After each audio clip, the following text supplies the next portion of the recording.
তো তোমরা এই যে আমি আসছি, এখানে এসে বসে আছে, আমি তাদেরকে খাবার দিব।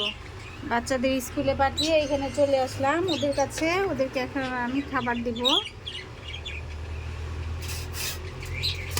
আজকে এই যে ওদের একটু হালকা পাতলা ঠান্ডা লাগছে, আজকে খাবারের মধ্যে আমি একটু রসুন মিশিয়ে দিব।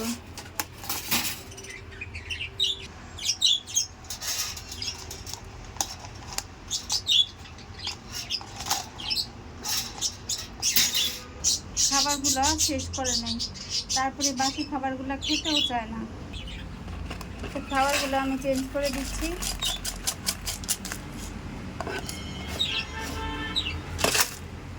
পড়ে গেল, ওদেরকে আবার একটু বাড়তি খাবার দিয়ে রাখি, কারণ আমি সবসময় বাসায় থাকি না, বাচ্চাদের নিয়ে বাইরে যেতে হয়, একটু খাবার বেশি দিলেও থেকে যায়, আবার কম দিলে যদি আবার ক্ষুধা লেগে যায়, এই জন্য দিয়ে রাখি।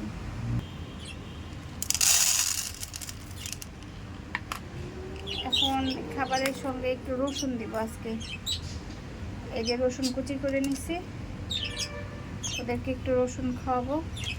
রসুন খেলে ঠান্ডাটা কম লাগে, আর ঠান্ডা লাগলেই না একটু পাতলা পায়খানা করে, ওরা একটু পাতলা পায়খানা করতেছে।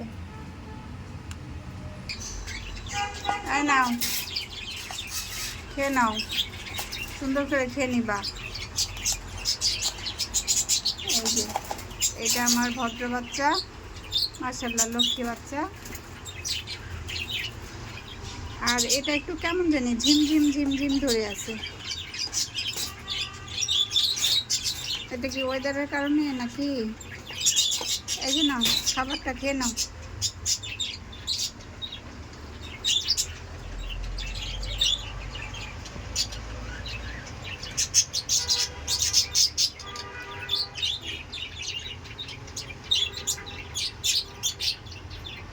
খাও না, খাও। আমি তো তোমাকে ক্যামেরা করতেছি, তাই খাবো না? ও ঠিক আছে, খেয়ে নাও। এই যে তোমাদের তো খাবার আছে, তোমরা খাও নাই কেন? তোমরা খেয়ে নাও। ওরা ডিম পাচ্ছিল, ওদের ডিমগুলা কবুতরের সাথে দিয়ে দিলাম, কবুতর ডিম নিয়ে বসছে, এরা না ডিমের মধ্যে তা দিচ্ছিল না। তোমাদের খাবার আছে না? দেখি দাঁড়াও, আমি বারান্দায় আসলেই সকালবেলা এত পরিমাণ ডাকে, এই যে খাবার আছে এগুলো শেষ করা দে। আর তোমার কি খবর? আরেকজন ক্যামেরা দেখেই হাড়ির ভিতরে ঢুকে গেছে। এই যে খাবার আছে, কেন?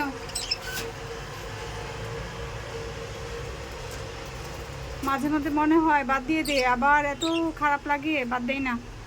মাঝে মধ্যে মনে হয় এগুলোর পালা বাদ দিয়ে দেই, এগুলোর দিকে তাকালে আর ইচ্ছা করে না এগুলো বাদ দিতে। মাশাআল্লাহ।